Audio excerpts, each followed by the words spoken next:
MDH चणा मसाला। आता छोले असो किंवा चवळी, पांढरे चणे असो किंवा काळे चणे, सगळं काही कमाल बने। MDH पहिल्याच पावसात मुंबई तुंबली आणि भ्रष्टाचार तरंगायला लागला। मुंबई महानगरपालिकेने एकंदरीत केलेला जो भ्रष्टाचार आहे तो आपल्या सगळ्यांच्या समक्ष या तुंबलेल्या मुंबईच्या अनुषंगानं लक्षात येतोय।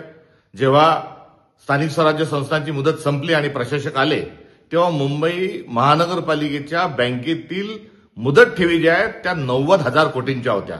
त्या तर सर्व फस्त केल्याच केल्या। दरम्यानच्या काळात तर सर्व शासकीय अनुदान फस्त केलं।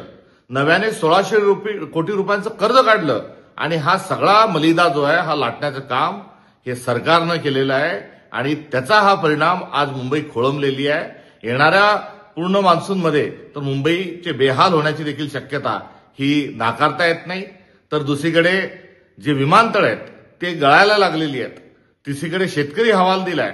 जो प्री मान्सूनमध्ये आलेला जो पाऊस होता, वादळ होतं, त्यामुळे शेतपिकांचं नुकसान झालं, फळबागांचं नुकसान झालं, लोकांची घरं उडून गेली। यांनाही कुठल्या प्रकारचा दिलासा हा सरकारकडून मिळत नाहीये। एकंदरीत महाराष्ट्रावर हे आसमानी आणि सुलतानी संकट मोठ्या प्रमाणात आलेलं आहे। वाह, काय आता मिळाली का चव? होय तर आता मिळाली खरी चव। MDH चंकी चाट मसाला, जीवनाला खऱ्या चवीचे रंग। असली मसाले साथ सच MDH